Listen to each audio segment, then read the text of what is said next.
riding, hang gliding, sky surfing, sky surfing, sky surfing, air soaring, air soaring, air soaring,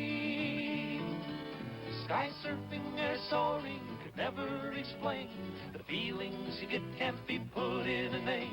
So strap on your wings and we'll take to the sky. Like learning to walk, everyone learns to fly.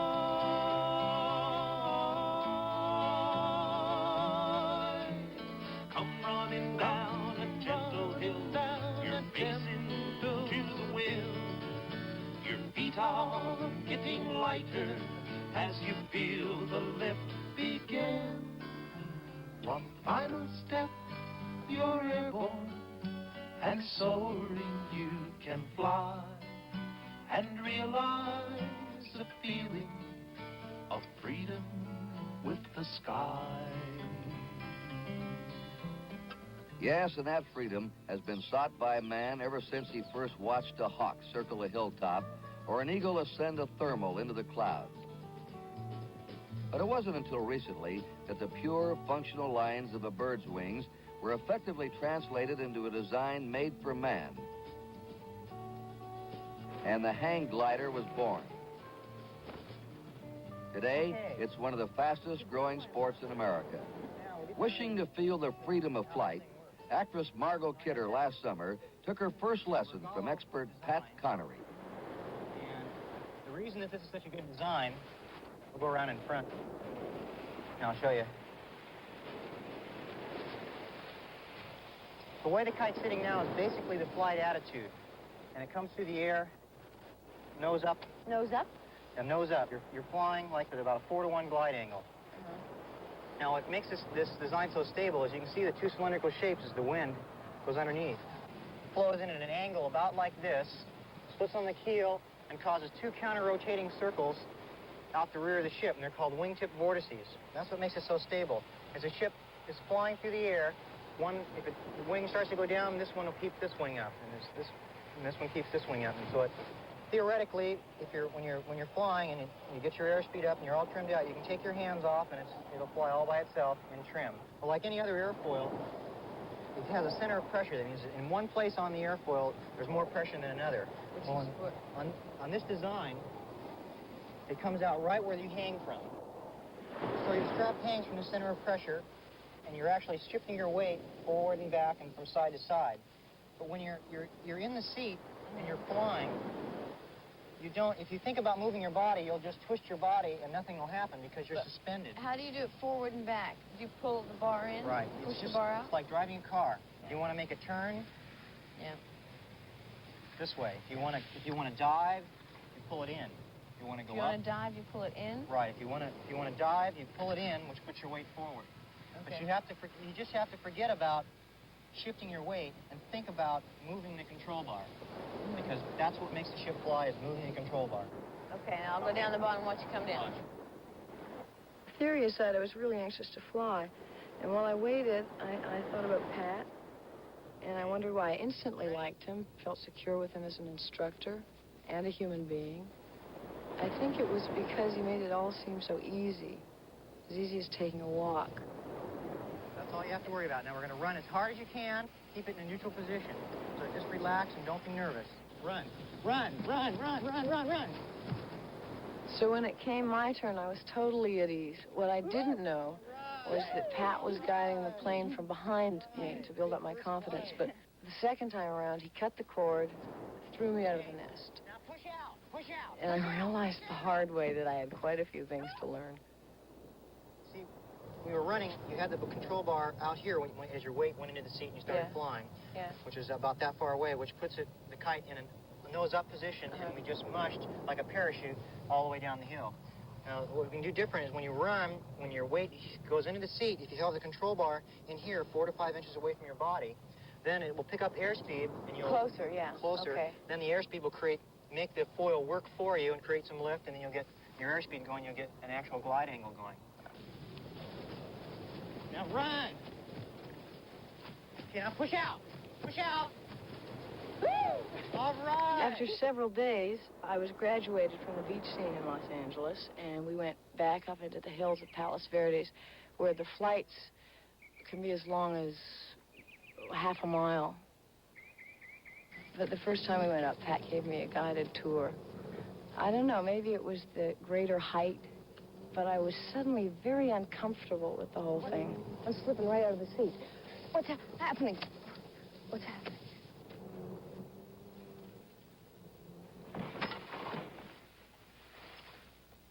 Then when we crashed, and I realized I hadn't broken anything, I somehow felt better.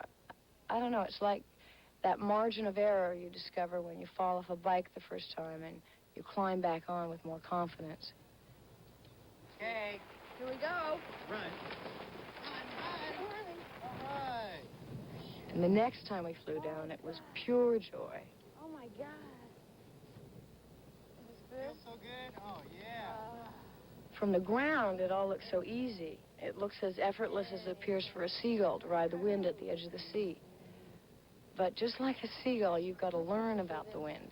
You have to learn how and when it can change. You have to learn what you can do when that happens. You have to be in good physical shape. So much left.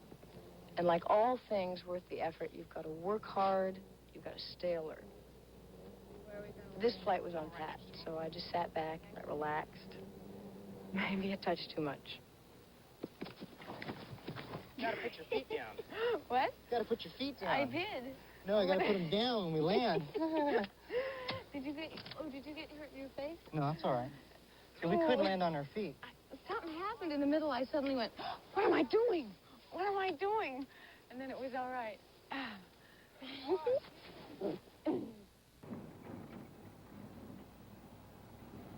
I kept practicing through the summer, and then in late August, Pat and a friend of his took me to a really beautiful spot in the Wyoming Rockies called Grand Targhee.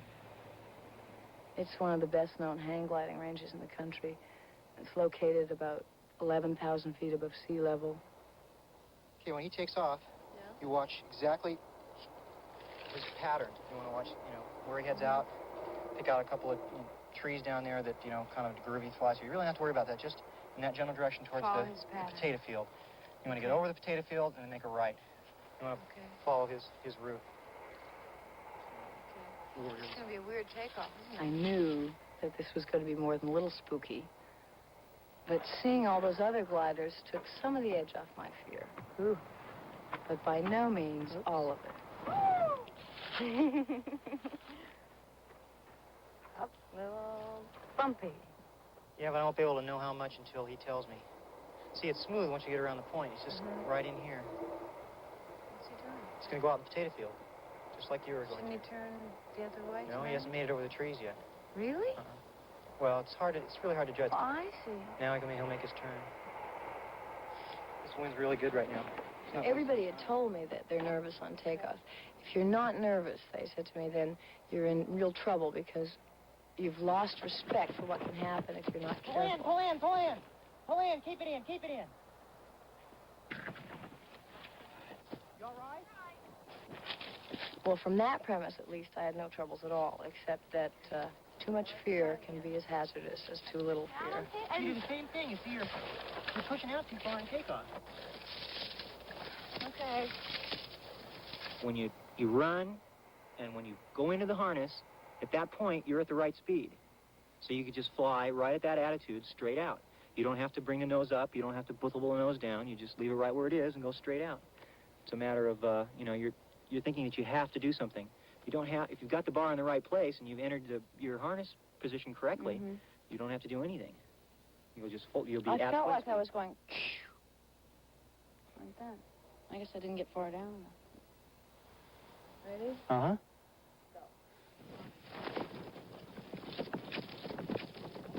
Pull in, pull in, pull in. In. Keep it in, keep it in, keep it in. Okay, now out. Out, out, out, out. Out!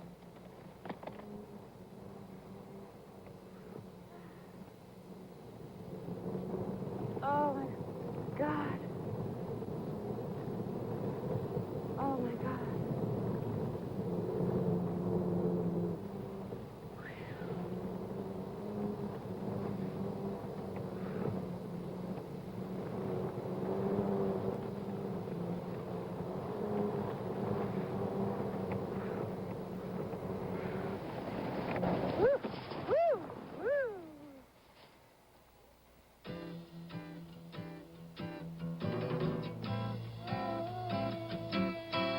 And that flight was the breakthrough.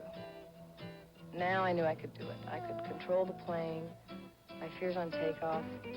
It was as if something had been gripping my mind and it had suddenly let go. Now, all I wanted to do was do it again and again and again.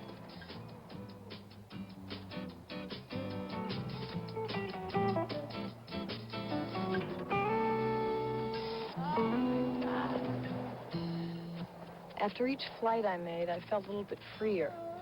After months of waiting and practicing and fighting something inside me, it had all come together. The plane, the wind, me, we were all one. And I knew I'd come back to this mountain, perhaps go to others, because now I belong to a minority of individuals who have tasted the closest thing to pure freedom that there is.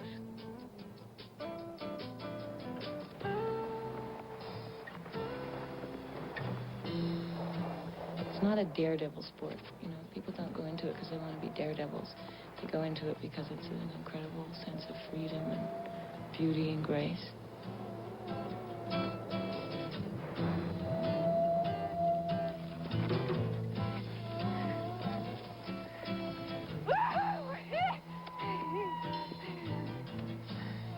That was a great one!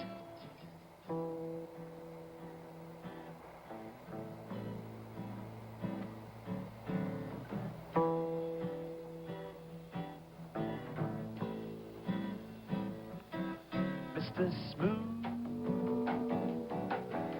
the people all say. Every time I've taken off, even from Little Hills, your heart starts to pound. The minute I get in that horse, something builds up, you get excited, and you're in the air, and it's just, your voice cracks your panty, and you just, you know, the whoopies that come out of people in the sky, and that's like, whoopee, that just comes rushing right out of you.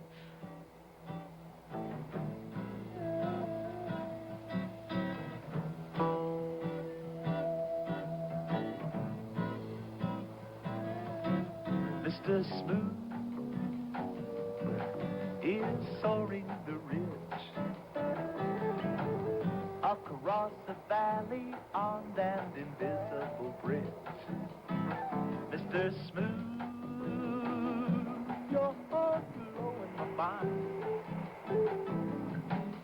I'd like to join you there sometime.